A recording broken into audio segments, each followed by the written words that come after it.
antes da gente começar aqui a nossa live, eu tive a informação de que, né, um coletivo de advogados entrou com uma espécie de habeas corpus coletivo para que justamente todos os presos que estejam em situação semelhante à do Fabrício Queiroz sejam colocados em prisão domiciliar. Todos os presos que tenham alguma comorbidade, todos os presos que estejam passando por uma necessidade, né, de tratamento. Pense, por exemplo, Baracho, todos os presos que estão contaminados com Covid. Todos os presos que estão contaminados com Covid, então eles têm que ir para a prisão domiciliar. Tem que ir para a prisão domiciliar porque eles precisam de tratamento, né? Claro, todos os presos que estão preventivamente presos, né? Prisão cautelar. A mesma situação análoga do Fabrício Queiroz. Então, todos os presos que estão cautelarmente presos, mas que contraíram Covid, eu não vejo a razão para a qual eles não serem imediatamente levados para uma prisão domiciliar.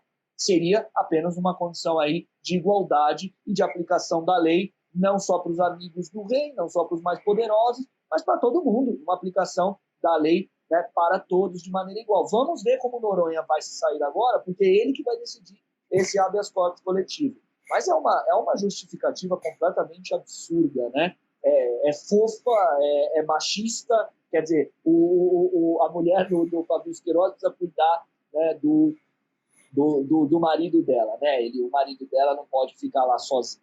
É um negócio realmente escapa fundo. Já pegando o gancho, a segunda parte, né, que é, inclusive, o Vinícius colocou aí as questões sobre o projeto de lei que agora chega para a Câmara, né, depois de ter passado pelo Senado, das fake news. Né? Se, por um lado, há bastante que se festejar pela iniciativa do Facebook, com o cancelamento das contas, né?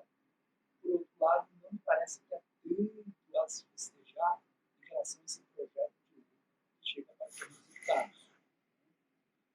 Ainda que a ideia seja boa, né? Estabelecer um mapa legal mais claro sobre a responsabilidade das empresas que fazem a gestão das redes sociais, me parece que os expedientes que estão colocados no projeto de lei permitem, né, um licenciamento indevido da liberdade de expressão. Olha, é um projeto de lei que, sem dúvida, né, o projeto chamado, né, Lei Brasileira é o 2630 de 2020, né, a Lei Brasileira de Liberdade, Responsabilidade e Transparência na Internet. É um projeto de lei que me parece tem pontos bons, pontos complicados, mas é um projeto que o que me causa aqui uma certa preocupação é a sua aprovação a toque de caixa, a sua aprovação rapidamente, talvez aí por conta desse calor do momento em relação às fake news, em relação a toda essa discussão que a gente tem do gabinete do ódio, do que o Facebook também acabou, né, nesses dias revelando, aumenta o calor, né, ou seja, o calor do momento faz com que o Congresso se mova, mas de qualquer maneira acho que é muito pouco tempo para a discussão de uma lei muito complicada e uma lei que precisa ser muito bem trabalhada. Para isso, Baracho, inclusive, eu gostaria de lembrar que a gente tem o Marco Civil da Internet, que é a lei de 2014, e a gente tem a Lei Geral de Proteção de Dados Pessoais de 2018. E são duas leis muito importantes que foram debatidas, que foram discutidas, que foram, né, levaram tempo para ser aprovadas. Inclusive, a Lei Geral de Proteção de Dados Pessoais ela não está em vigor completamente, né? Ela tem pedaços dela que ainda não entraram em vigor justamente pela complexidade, pelo tempo necessário ainda para que possam entrar em vigor. Então, me parece muito temeroso você justamente ter uma discussão tão rápida de um projeto de lei que é complicado e tem pontos complicados. Os pontos principais são a neutralidade da rede, né, até que ponto a rede é neutra no sentido, né, até que ponto, né, o Facebook, até que ponto o Twitter, até que ponto as formas, né, elas são neutras e até que ponto elas podem efetivamente agir diante de excessos. Né? Ao mesmo tempo, os limites da liberdade de expressão, né, embora a gente tenha tido aí uma série de debates no sentido, né, de que principalmente, né, no campo bolsonarista, de que a liberdade de expressão fosse quase absoluta, né? A liberdade de expressão não é, de maneira nenhuma, absoluta, nenhum dos direitos, né, tem o absolutismo da sua aplicação ao seu lado, todos os direitos têm limites, né? Então a liberdade de expressão ela tem limites que precisam ser bem trabalhados, bem estabelecidos, e ao mesmo tempo proteção à privacidade. Chama atenção, por exemplo, né, nesse projeto de lei, um dos pontos mais polêmicos, a questão relacionada, né, a um tempo em que as plataformas vão guardar os dados, né, pessoais das pessoas. Então, é claro que acho que aqui a discussão não pode ser assim, não ao projeto, sim ao projeto. O projeto precisa ser debatido. Ele precisa ser debatido de uma maneira um pouco mais, né, cautelosa, um pouco mais, digamos, com propriedade, e não ser aprovado a toque de caixa, como parece que estão querendo fazer. Agora, o que fica é um raciocínio também, Baracho, de que é curioso, porque é quase que um projeto que o Congresso que está, né, não esqueçamos, né, no Congresso nós temos um inquérito lá sobre as fake news, a CPMI das fake news, né, que está correndo lá, o inquérito no STF, né, a gente tem um inquérito no STF em relação a fake news e tem a CPMI no Congresso. A gente tem uma CPMI no Congresso que envolve principalmente, né, o campo bolsonarista em relação, né, a esse exercício de fake news, de discurso de ódio, etc. E o Congresso querendo aprovar a toque de caixa um projeto de lei que o presidente Bolsonaro já se manifestou no sentido de que vai vetar se for aprovado. E aí, ao mesmo tempo, nós temos o Facebook soltando o relatório dele, dizendo que há contas vinculadas ao presidente da República e seus filhos, né, que são propagadoras de notícias falsas e discursos de ódio. Eu acho que, assim, são muitos elementos, Baracho, que demonstram que, se alguém tem dúvida de que existe o gabinete do ódio, por favor, pare de ter dúvida, né?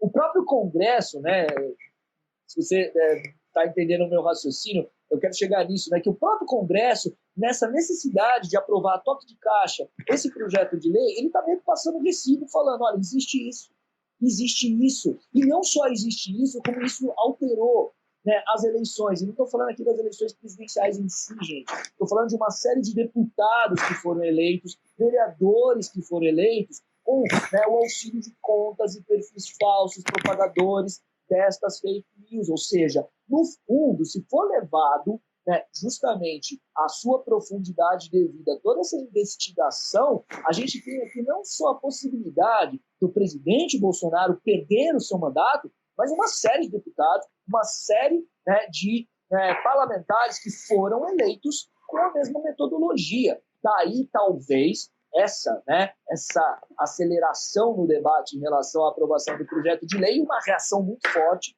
de boa parte também do Congresso. A ver, agora, tirando todo esse caldeirão aí de relações, me parece que debater esse projeto faz com que nós tenhamos aqui uma necessidade de mais calma, mais discussão e mais debate público. Não é simples um projeto de lei a toque de caixa. O projeto de lei a toque de caixa aqui vai produzir efeitos colaterais que podem ser muito graves em relação justamente à privacidade. Deixa um pouco mais calmo quando o Rodrigo Maia, ao receber o projeto, fez uma declaração dizendo, por um lado, o que estamos tratando aqui não é uma coisa da criação da nossa cabeça, tanto que o Facebook agora apresentou esse relatório. Né?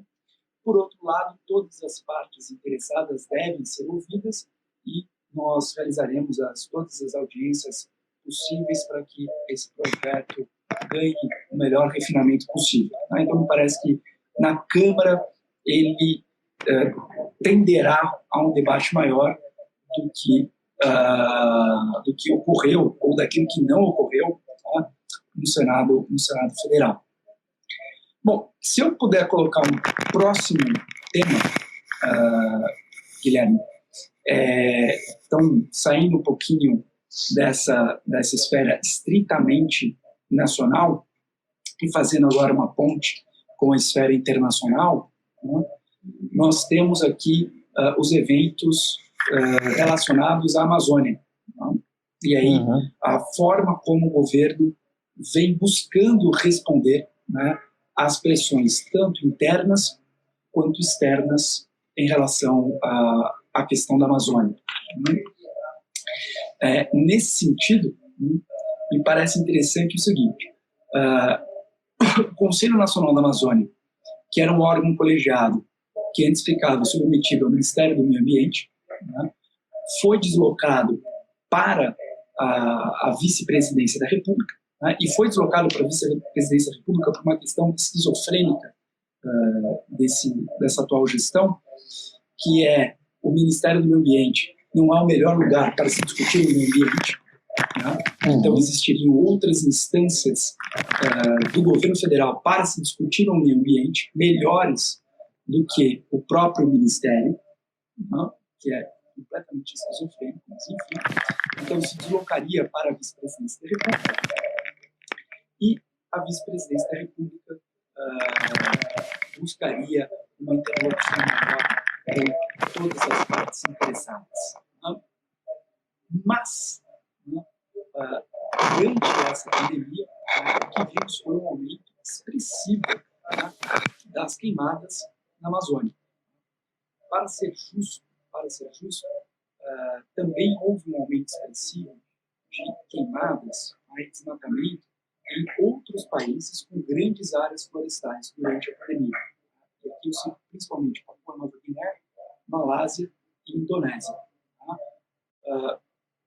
Resumindo, um dos motivos é o fato de que, durante a pandemia, como os países tendem a tomar medidas de isolamento, tomando de isolamento, o próprio aparato estatal que serve para reprimir esse tipo de ato ilícito, ele acaba diminuindo, e isso, de certa forma, cria um ambiente propício, né, para a continuidade do desmatamento, para todos esses atos ilícitos. Mas, enfim, com pandemia, sem pandemia, a resposta do Brasil ao meio ambiente nunca poderia ter sido pior. Então, a gente possa até chegar ao raciocínio de que nós estamos no mesmo patamar de falta de credibilidade em matéria ambiental que tínhamos durante o regime militar. Perdemos quase que todo o ativo que ganhamos em matéria ambiental na nossa república em um ano e meio, que é impressionante. Então, o Brasil, com pandemia, sem pandemia, teria de dar uma resposta mais efetiva. E a resposta que foi buscada pelo Conselho Nacional da Amazônia, por meio de uma operação de garantia de lei e ordem, ou seja, usando o aparato das Forças Armadas, né, para tentar coibir o desmatamento e o incêndio, o Conselho Nacional da Amazônia foi para a vice-presidência tentou, por meio de uma operação de garantia de lei e ordem, conter esse desmatamento, conter os focos de incêndio, não consegue, não?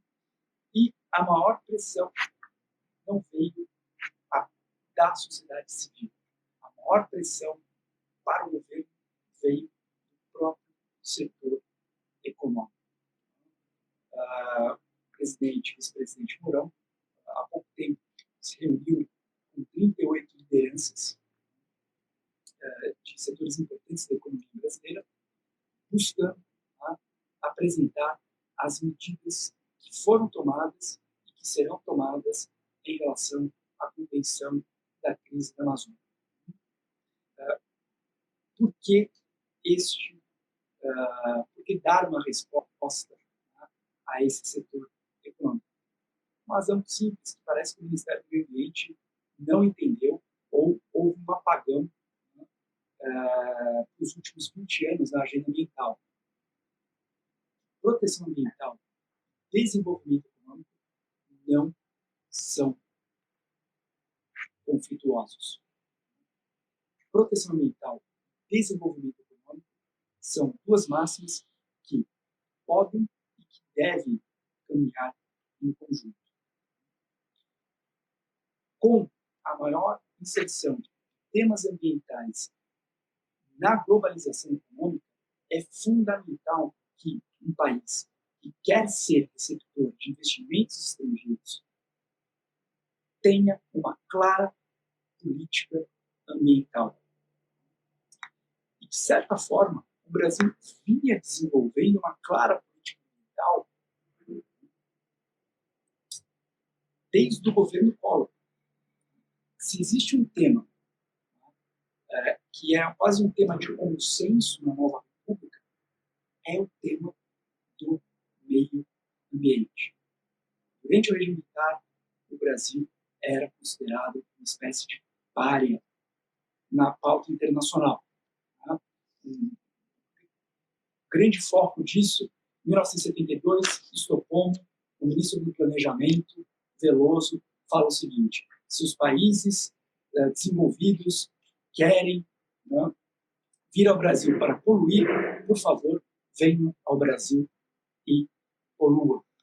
Né? Porque naquela época havia uma posição do Brasil em que desenvolvimento econômico ia em um sentido, proteção ambiental e em outro sentido. Com a redemocratização, o Brasil vai ter uma mudança, né, significativa de posição. Por quê? Porque a partir da redemocratização, o Brasil vai dizer: sim, eu tenho problemas na agenda ambiental, mas eu quero resolver esses problemas em cooperação com o resto do mundo.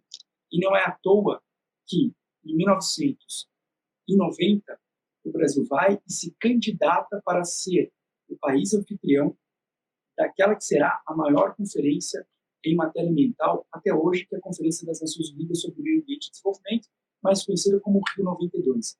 A partir desse momento, todos os governos, até 2019, todos apresentarão agendas ambientais progressistas.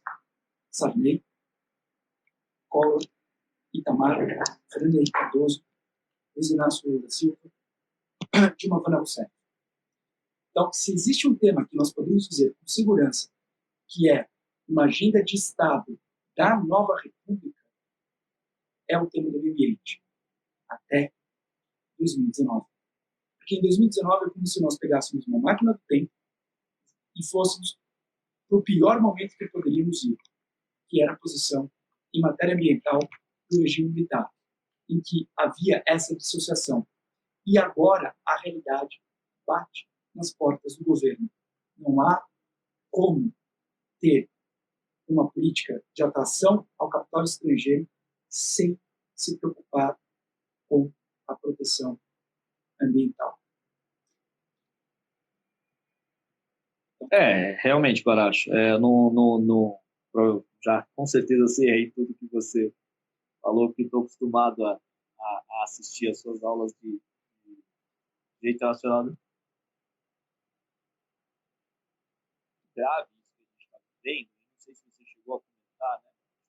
Mas nós tivemos aqui, praticamente, como você bem disse, essa esquizofrenia, né, de você retirar o ministro do Meio Ambiente, né, da gestão, colocar o vice-presidente, né, essa esquizofrenia enorme, e ao mesmo tempo uma resistência em relação à própria saída, né, do Salles, em relação ao presidente da República. Não sei se você chegou também a falar, Baracho, mas me chamou a atenção que a Operação Verde Brasil, que é a operação para combate ao desmatamento, né, que teve seu início agora em maio, e que é capitaneada pelo vice-presidente da República, né, o Hamilton Mourão, o próprio vice-presidente afirmou, né, hoje que ela não recebeu um centavo do governo federal.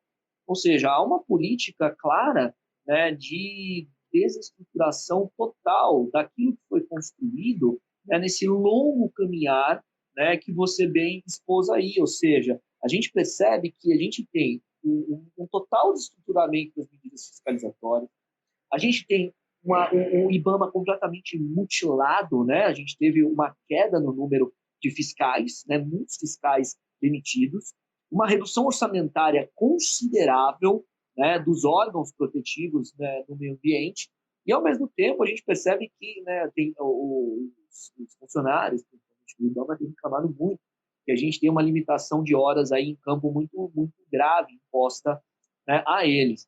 Isso tudo numa política que está dentro da não gestão, digamos assim, né, do Ricardo Salles, né, que agora está sofrendo essa ação civil contra ele, né, acusando de improbidade. Então, veja, é muito grave, porque isso tem consequências muito pesadas para um país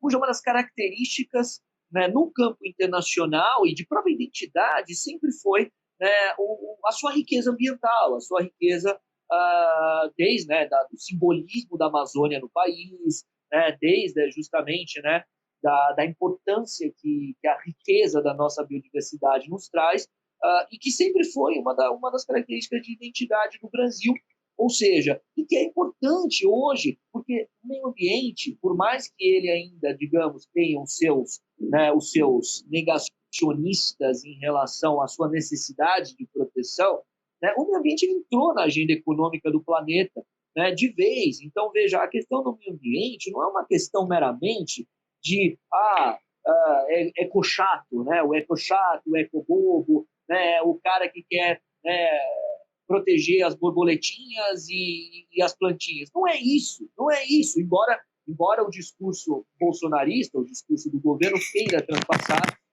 que seja isso, né? Não é uma questão econômica por detrás aí. Você tem mercados que exigem selos de sustentabilidade, mercados na Europa que exigem, por exemplo, né? A gente tem a Alemanha, é um grande exemplo, né? O mercado alemão, e aí quando eu falo o consumidor alemão, ele exige esses selos de sustentabilidade, ou seja, ele realmente consome os produtos que são ecossustentáveis, né? E esse discurso do Brasil em relação, aliás, né, gostaria até de falar, né, em parênteses, pasmem vocês, uma das notícias mais costumeiras do Brasil hoje em dia no âmbito internacional são as relacionadas à Amazônia, Covid e Amazônia, Covid e Amazônia, porque há realmente uma preocupação, né, do consumidor em relação a isso. E se há uma preocupação do consumidor, e aí por uma questão que você pode explicar desde digamos, de uma espécie de cultura que se construiu em relação ao consumo sustentável, há também, claro, né, aí interesses econômicos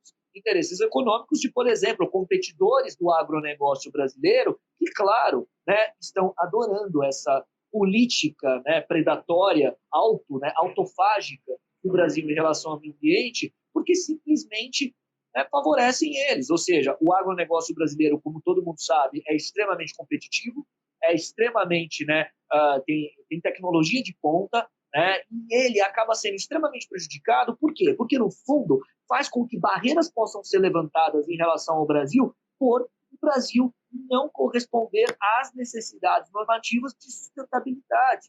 Então, essa política do Salles não é somente uma política, né, desastrosa em termos, né, se é que a gente pode separar isso hoje em dia, né, Baracho? Ou seja, a gente exatamente, a gente separa didaticamente, porque no fundo, né, as coisas estão interligadas. É uma tragédia ambiental e é uma tragédia econômica. É uma tragédia econômica também para o Brasil. É uma tragédia econômica para o Brasil, porque se hoje a gente pode dizer que tem um grande inimigo do agronegócio brasileiro, esse grande inimigo se chama Ricardo Salles.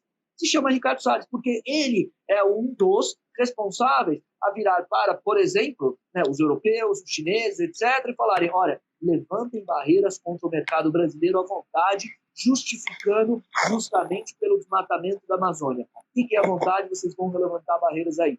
Só para deixar esse raciocínio, Baracho, a gente tem que lembrar que o acordo comercial, né, entre União Europeia e Mercosul, ele está completamente agora em xeque, porque virou um prato cheio os Estados europeus simplesmente, e aí pressionados por grupos econômicos que não têm interesse em abrir o mercado europeu para a competitividade do agronegócio brasileiro, em travar esse acordo comercial entre a União Europeia e Mercosul. Então vejam que economicamente o Ricardo Salles é um desastre. Ele é um desastre. Ele não é só em termos ambientais, ele economicamente é um desastre.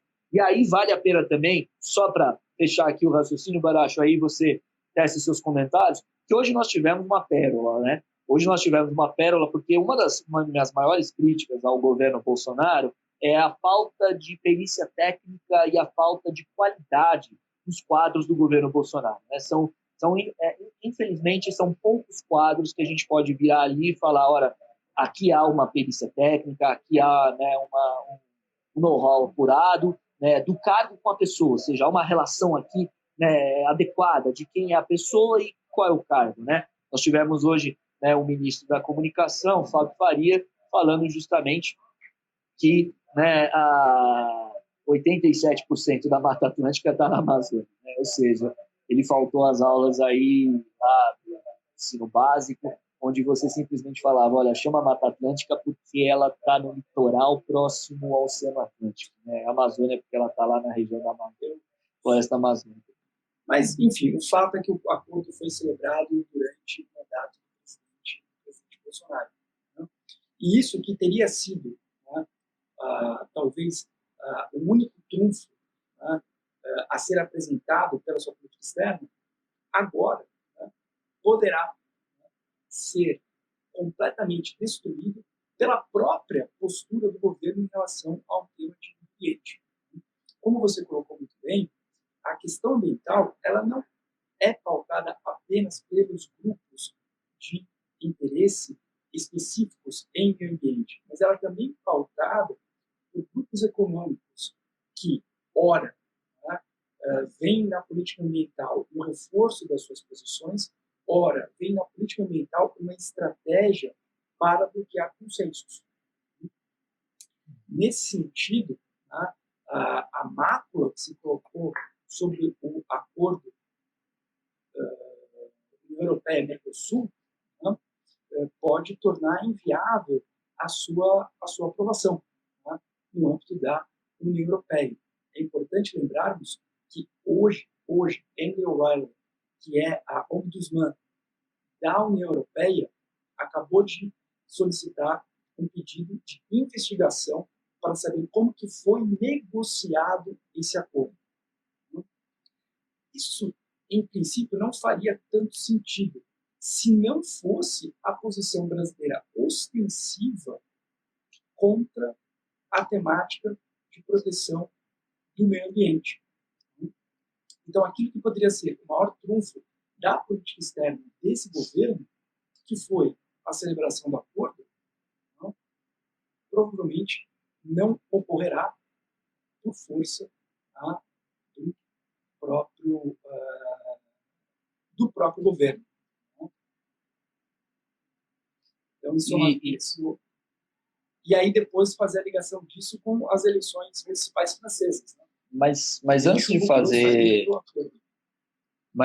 de fazer isso, Baracho, gostaria aqui de fazer uma ponte, né? Uma ponte entre direito ambiental e os próprios direitos humanos, né? Porque além da questão do meio ambiente, a gente tem visto hoje uma política extremamente preocupante, extremamente nociva do governo em relação à questão indígena.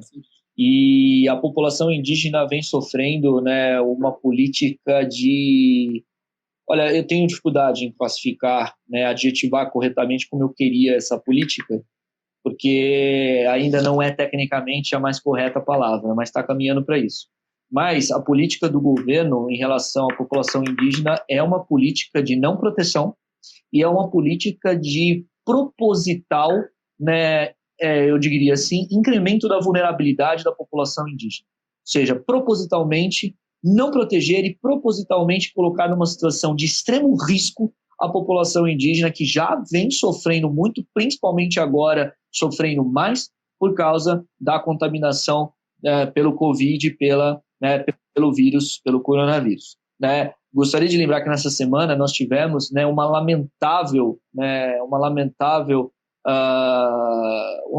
ato do governo Bolsonaro com o presidente vetando justamente partes da lei de ajuda, de auxílio à população indígena no enfrentamento à pandemia do coronavírus. E ali vetando artigos de lei, né, que simplesmente se relacionavam à doação de cestas básicas, né, a própria distribuição ali da possibilidade de acesso à água potável e de, né, acesso a condições melhores de saúde para o próprio combate da doença, com justamente o direcionamento de respiradores, o direcionamento de aparelhos para auxiliar, né, os índios que estivessem ali, né, contaminados.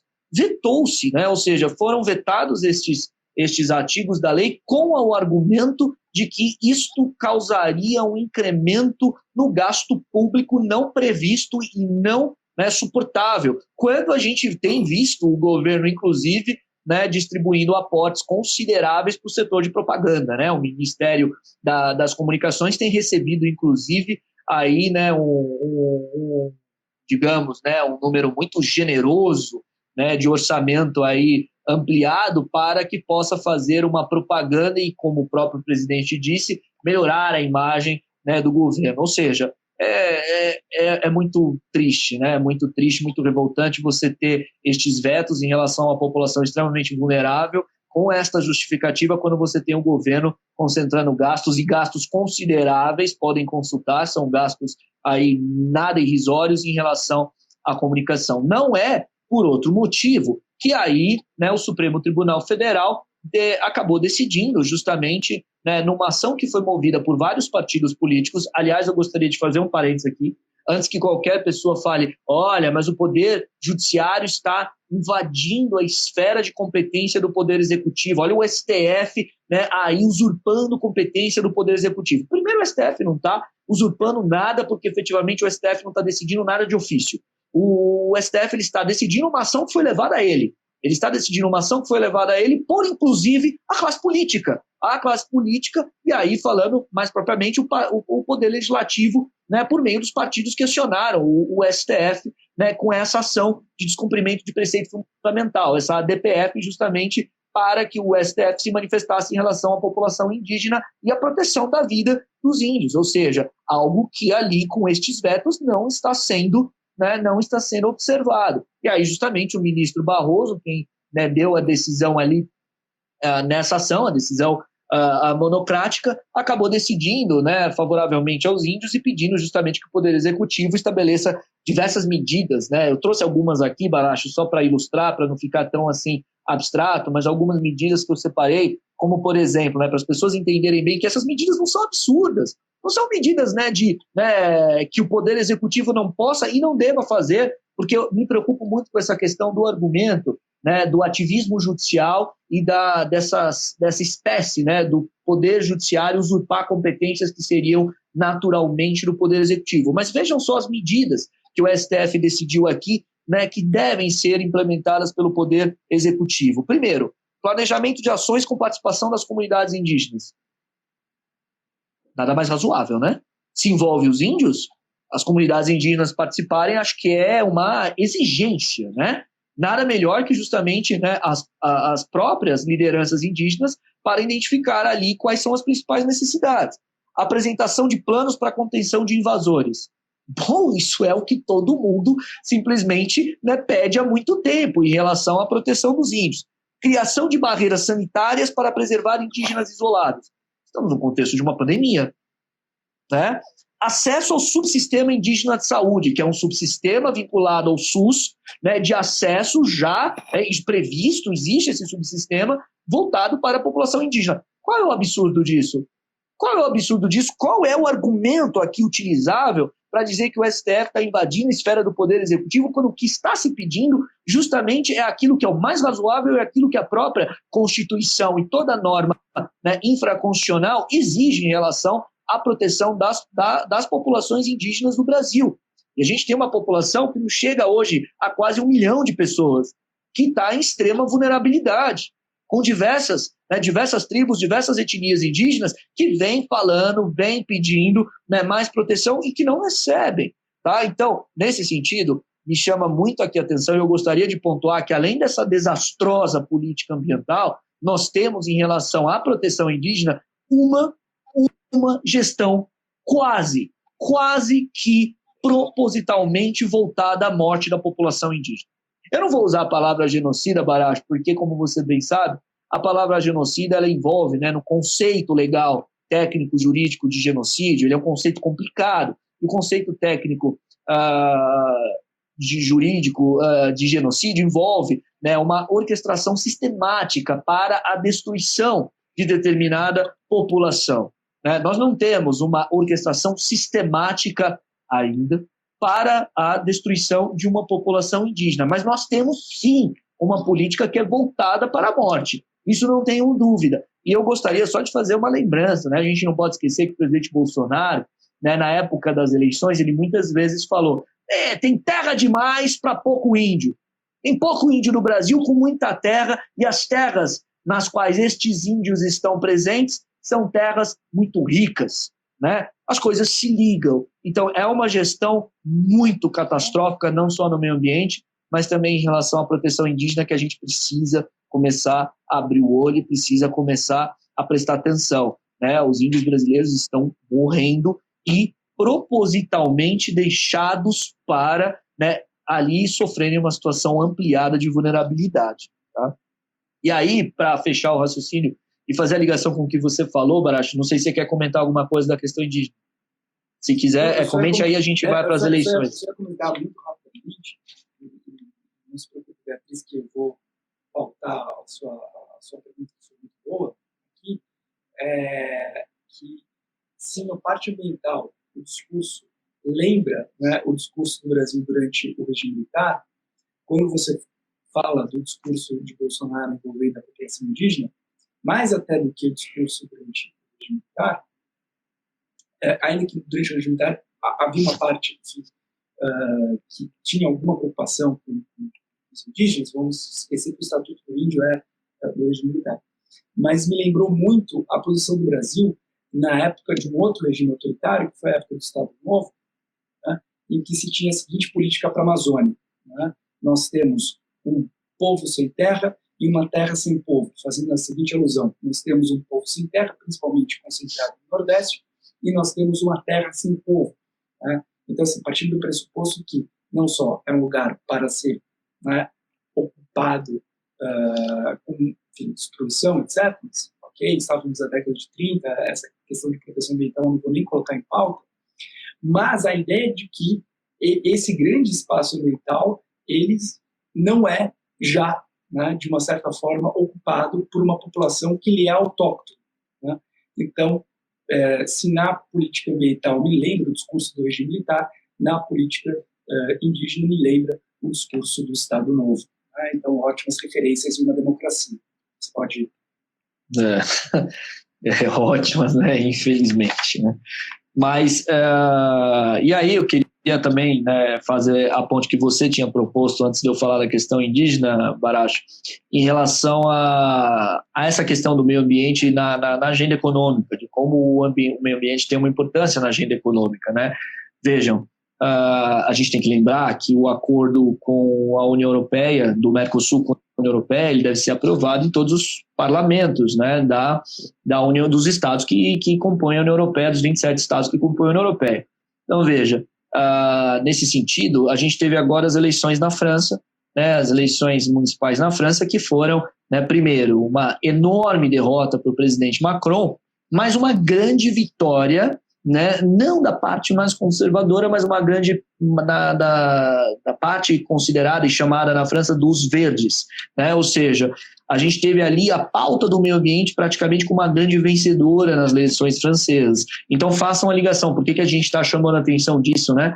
Se você tem agora uma França cada vez mais voltada para a questão meioambiental, e não se esqueçam, né, que o Macron tem utilizado muito esse discurso, né, da Amazônia, principalmente para tentar alavancar um pouco a popularidade dele lá, que anda em baixa entre os eleitores franceses, vocês já podem ter certeza que a gente vai ter uma resistência da França enorme em relação ao Brasil e a esse acordo. Então, hoje, a gente pode dizer que o presidente Bolsonaro, que praticou uma política internacional não política internacional, mas completo alinhamento com os Estados Unidos, e sempre lembrando, né, qualquer política internacional de alinhamento, ela é uma política, por que não dar o adjetivo devido, né, burra, porque quando você se alinha a qualquer estado, você compra as brigas do outro estado, você compra as pautas dos outros estados. O Baracho, né, que entende tão bem de diplomacia, sabe muito bem, né, a ideia da diplomacia é você transformar as necessidades internas em interesses externos. Então, qualquer alinhamento, ele é, na verdade, contra o próprio país. Você compra a agenda do outro país. E o que o Brasil tem feito é isso, né? O Brasil tem comprado a agenda dos Estados Unidos no âmbito internacional. E com isso, né, nós temos, né, um frágil aliado hoje no âmbito internacional, que é o Donald Trump, que pode vir a perder as eleições, né, dos Estados Unidos em novembro, e hoje nós temos um grande desafeto do Brasil, ou seja, um grande, né, adversário do Brasil no campo internacional, que é a França. que é o presidente Emmanuel Macron, e principalmente, né, a França por conta desta ampliação em relação à agenda ambiental na política francesa, o que mostra que essa política do Ricardo Salles, essa política do Bolsonaro em geral, é uma política, né, extremamente negativa para o Brasil. Agora, colocando aqui o gancho, aproveitando o gancho, colocando a pergunta da Beatriz Damasio, né? A Beatriz perguntou: vocês acham que o bolsonarismo perde muita força, tanto internacionalmente quanto fora, né? Se Trump perder as eleições? E aqui eu vou, se você permitir, eu começo a resposta e aí depois eu manda lá, Baracho. Beatriz, sobre os efeitos na agenda interna, tá? Se uma eventual derrota de Trump e vitória do Biden, tá?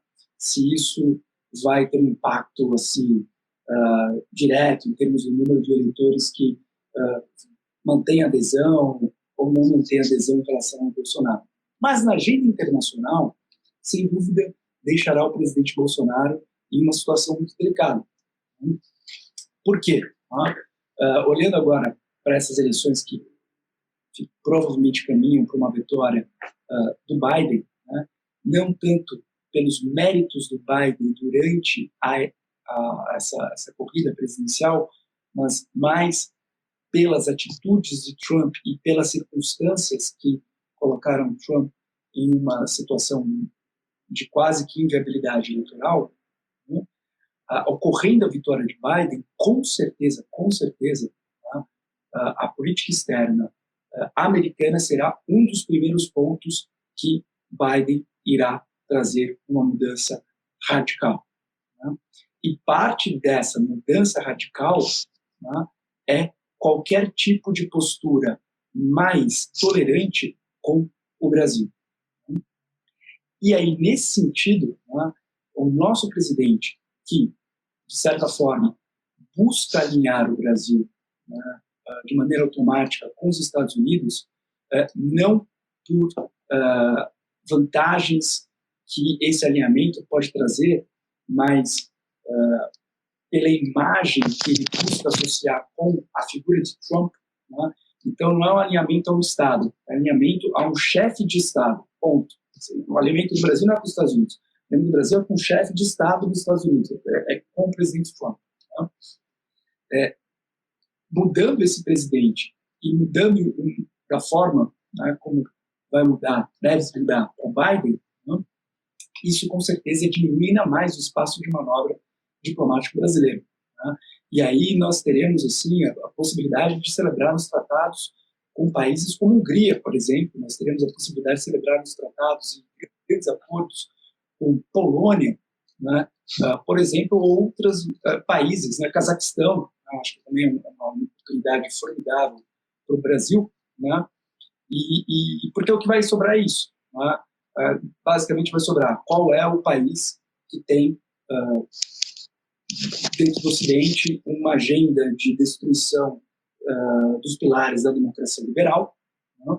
E aqueles países que têm, né, na sua agenda a destruição dos pilares da democracia liberal é o país com o qual nós vamos buscar algum tipo de parceria mais enfática, né? Mas se pensarmos nas três grandes economias do mundo, China, União Europeia e Estados Unidos, com nenhuma dessas nós vamos ter boas relações. Com a China, porque, enfim, estamos destruindo aqui as nossas relações com a China, com os Estados Unidos, porque sai Trump, e com a União Europeia, porque, enfim, seja o tema ambiental, seja a Alemanha, seja a França, o Brasil não consegue desagradar mais do que ele já vem desagradando. Então, em termos internacionais, será a grande derrocada da diplomacia brasileira. O que talvez seja bom para o ministro Ernesto Araújo, porque aí vai sobrar mais tempo para ele, por exemplo, estudar grego clássico, né, e estudar latim e fazer as suas exegeses na tradição das Sagradas Escrituras. Não vai ter muita coisa para ele fazer como ministro de Relações Exteriores. Eu acho que, complementando, né, concordo com o que você disse, mas complementando também o que você disse, eu tenho adotado a seguinte postura em relação à política internacional brasileira. Para mim, ela é uma não política, né? A política internacional brasileira, não política no sentido de que ela não é internacional, ela é doméstica, né? Ela é uma política, claro, mas ela é uma política doméstica, ela é uma política voltada para o eleitorado bolsonarista aqui interno e para a narrativa, né, que o presidente Bolsonaro inventou aqui em relação a uma divisão do mundo em direita e esquerda, em comunistas e salvadores do mundo do comunismo, né, por meio do Bolsonaro e Donald Trump. Então é muito mais uma narrativa doméstica de uma política internacional que é um fracasso, que é um total fracasso. Então, com a vitória do Biden, né, acredito que o Bolsonaro domesticamente também tem aqui, né, efeitos muito deletérios para ele.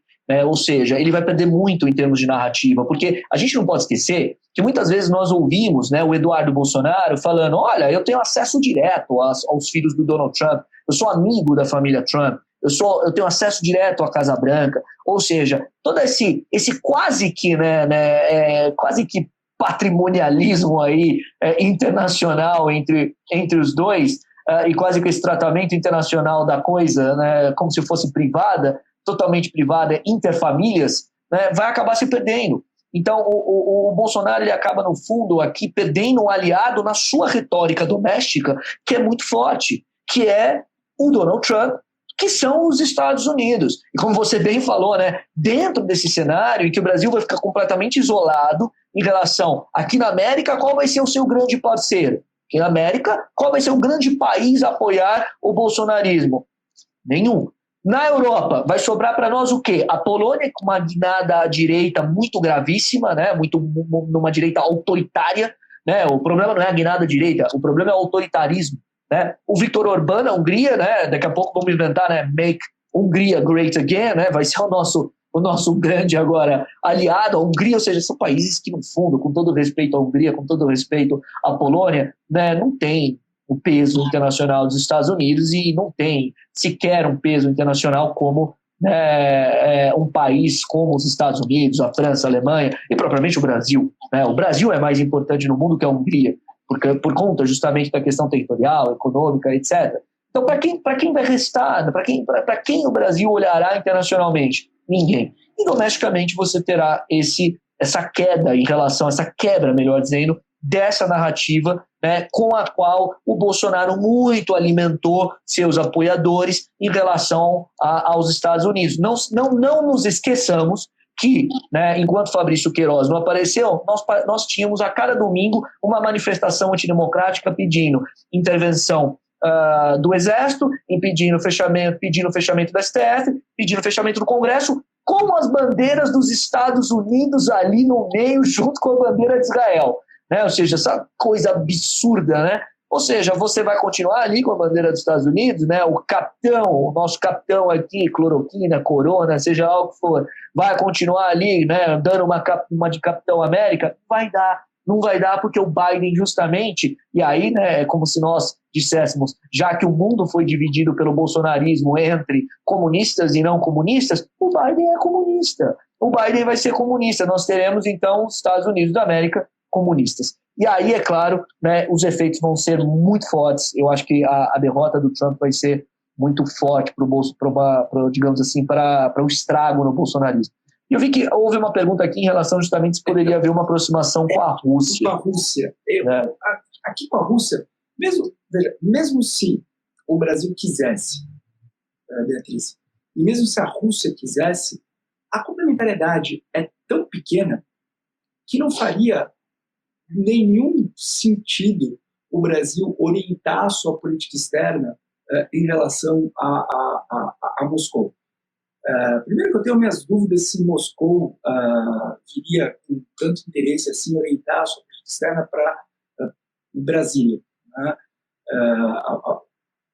Os fóruns que o Brasil divide com a Rússia, por exemplo, o BRICS, né, deve ser compreendido mais, talvez, dentro da dinâmica Rússia-China, que faz muito mais sentido para Moscou do que necessariamente, né, olhar Brasília como a grande chave de compreensão do mundo para o futuro. Então, mesmo que se o Brasil tivesse uma inclinação em relação a Moscou, a Rússia, haveria muito pouco que ganhar, né?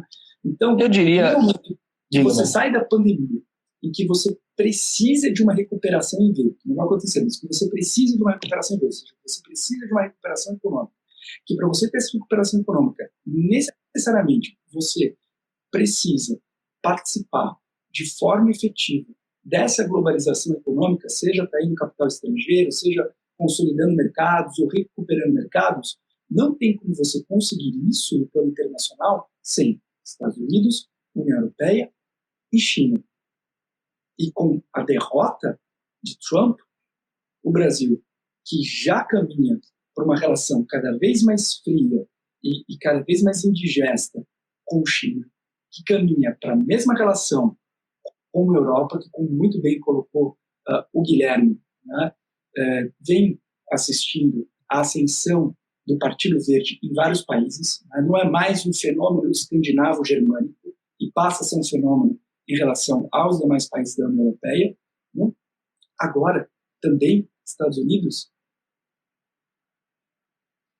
Enfim. E Baracho, eu diria ainda mais que a Rússia hoje, em termos de geopolítica internacional, a Rússia ela tem os olhos muito mais voltados para a Ásia do que para o mundo considerado aqui por nós ocidental. A Rússia, ela simplesmente, desde que o Putin, digamos, assumiu, estabilizou as relações na Rússia e se tornou uma espécie de novo czar, o Putin ele tem voltado os olhos para uma espécie de Rússia que quer, e aí eu vou tentar me fazer claro aqui, mas que quer reviver os tempos de grandeza do passado, de uma espécie de grande Rússia em relação a todo o seu poderio na Ásia, principalmente. Aliás, é muito interessante porque os discursos, não só do Putin, mas do Medvedev também, são discursos anti-ocidentais. Os discursos domésticos são discursos anti-ocidentais, principalmente em relação à cultura europeia ocidental, principalmente em relação à França, principalmente em relação à Alemanha. A Rússia ela tem hoje os olhos e os interesses muito mais voltados para, e aí eu digo no campo da geopolítica, para a Ásia do que efetivamente para o Ocidente. Então, em termos econômicos, ela tem uma relação muito forte ainda com a própria União Europeia, por conta do gás, etc., a própria influência que a Rússia tem, que é fortíssima em todo o leste europeu. Vocês podem imaginar, gente, que não é brincadeira, mas se a Rússia quiser, ela simplesmente faz com que a Bulgária, a Romênia e todos aqueles países fiquem sem energia da noite para o dia. Se ela quiser, ela faz isso, porque são todos países alimentados por recursos energéticos russos. Então, nesse sentido, o que o Baracho muito bem pontuou, e é o que eu também queria complementar com essa questão dos olhos da Rússia voltados para a Ásia, o Brasil é irrelevante para a Rússia. Hoje, o Brasil ele tem, em termos de política e de estratégia política, uma situação de irrelevância. No campo econômico, nós temos os BRICS, etc., mas o Baracho muito bem pontuou. Nos BRICS, a China, a relação China e Rússia é uma relação mais forte do que a relação Rússia e Brasil. Então, nesse sentido, também não podemos nos esquecer que aí tem um problema doméstico na narrativa bolsonarista. A Rússia é a ex-União Soviética, né? A Rússia é o retrato do comunismo na história, né? Então, seria muito complicado você trocar um parceiro, o Capitão América, pelo herdeiro de Lenin. Seria um pouquinho complicado, né? E sempre lembrando que o Putin agora, tem a chance de ficar na Rússia até o ano de 2035 com as alterações constitucionais, russas, né? Então é curioso pensar que o Putin ele vai bater o recorde.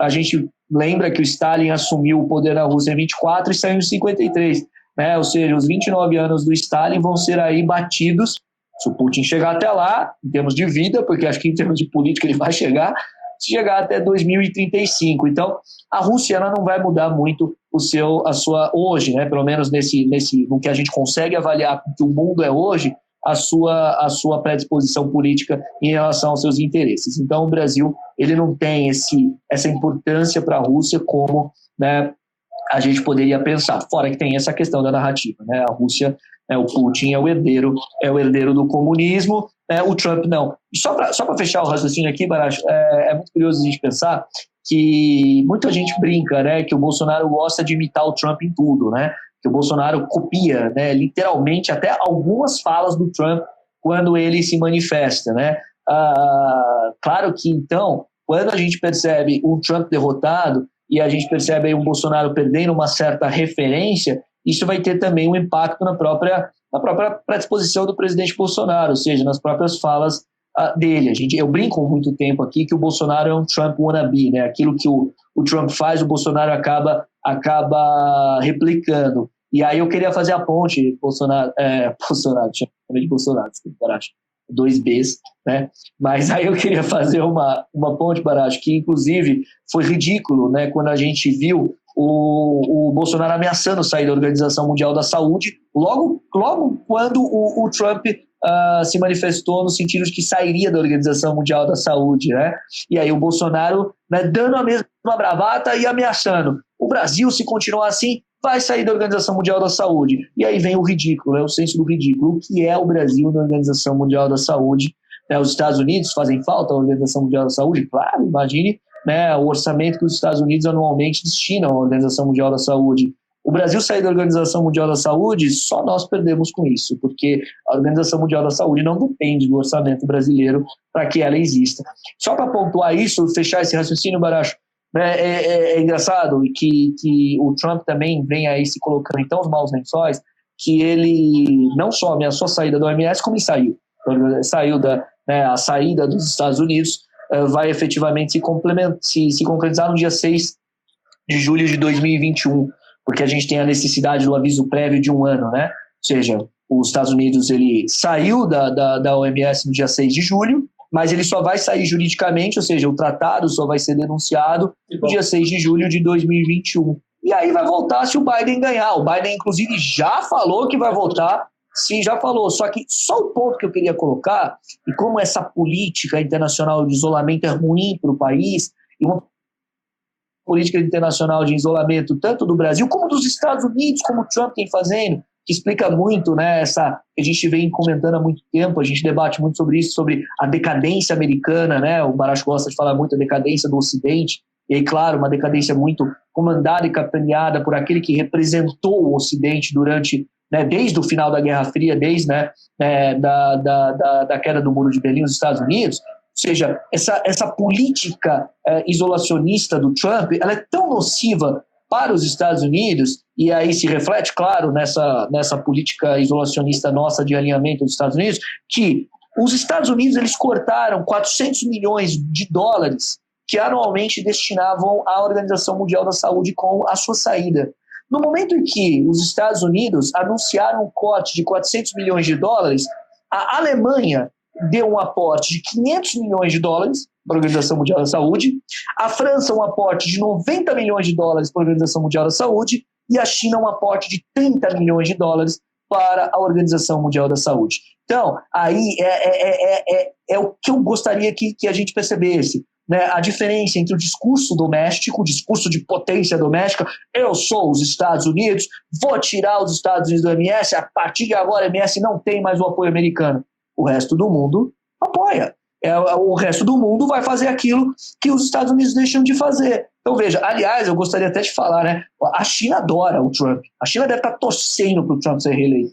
Porque o Trump ele é um prato cheio para o domínio econômico chinês no mundo, não só econômico, cada vez mais político. Né? Ou seja, perceba esse movimento. Os Estados Unidos cortam o orçamento, a Europa vai lá e fala, eu dou. China vai lá, eu dou. Vamos lá, vamos continuar. Ele quer se isolar? Se isola sozinho. Então, tudo isso para dizer, né, nesse amplo raciocínio que eu fiz agora, né, desde o saindo do Biden, mas que, efetivamente, o Brasil ele precisa voltar àquela tradicional política internacional de, primeiro, entender quem nós somos, entender qual é o nosso papel no mundo, quais são as nossas necessidades e quais são nossas características. Nós não sentamos à mesa de igual para igual com vários países do mundo. É o que eu sempre falo, o Brasil tem uma crise de identidade. O Brasil é aquele rapaz de 2 metros de altura que não consegue falar direito, se manifestar direito, não sabe nada de nada, mas tem 2 metros de altura. Então, quando ele chega, ele quer bater na mesa de igual para igual com todo mundo. O Brasil tem uma proporção continental, um território enorme, é um país gigantesco no globo, mas que não tem a relevância e talvez acha que tenha. Talvez, aliás, o presidente Bolsonaro tenha descoberto aí nas suas viagens que ele não dirige um país tão importante na geopolítica internacional, não. Aliás, o ponto mais importante na geopolítica internacional do Brasil para o mundo é a Amazônia. É a Amazônia hoje. É simplesmente a Amazônia que nós temos feito jogar contra nós. Ou seja, como a gente falou aqui bem no início, Baracho, temos adotado uma política autofágica, de autodestruição, que é extremamente nociva para a gente. Né? Bom, então, gostaria, até porque a bateria aqui do celular já vai acabar, gostaria de agradecer a presença de todos e de todas, pedir desculpas, porque tivemos toda essa dificuldade técnica, mas conseguimos realizar. E claro, né, isso aqui não vai terminar sem que o Guilherme fale qual que é a música do Queen ou qual a música do David Bowie que mais se adequa a esse momento. Né? Eu não sabia que ia fazer essa pergunta, estou perguntando de propósito. Mas é que nós temos aqui um dos maiores conhecedores do Brasil sobre essas duas grandes manifestações da música mundial. Né? E, caramba, não é manifestação de música pop coisa nenhuma. Não é, mano. Pô, se você quer que eu feche assim, a música que me vem mais à cabeça agora, com todo esse contexto, né, eu fecharia com a música Space Oddity do David Bowie, ou seja, exatamente, a gente tá, né, quem não conhece a música, vai escutar essa música, vocês vão entender o que eu quero dizer, né, nós estamos igual o Major Tom, se perdendo aí no espaço, e efetivamente procurando aí alguma saída. A gente está bem perdido. Então, acho que é a música que vem mais na minha cabeça, se você quer saber, Under Queen, Under Pressure. Mas... Excelente. Tá certo, então. Então, obrigado a todos e a todas pela participação. Muito obrigado, Guilherme. Se você quiser falar sobre as palavras antes de encerrar. Obrigado, Baracho, por ter aí, né, quebrado aqui o nosso galho no Movimento Saber e comandado aqui a nossa live que a gente fez aqui com tanta dificuldade, mas que a gente promete também que a gente vai arrumar a plataforma, que só deu dor de cabeça nesses dias, colocar no YouTube e conseguir fazer mais amplamente, e agradecer a todos que tiveram paciência, que assistiram aqui com a gente, prestigiaram, que a nossa ideia aqui é trazer mais ideias, é esclarecer, debater com vocês e tentar contribuir num cenário de tanta desinformação e tanta, digamos, quando aparece informação de má qualidade, tentar trazer para vocês o máximo possível aqui, né, de contribuição. Então, obrigado, Baracho, aí pela paciência e por ter conduzido tão bem a live de hoje. Obrigado a todos. Obrigado a todos.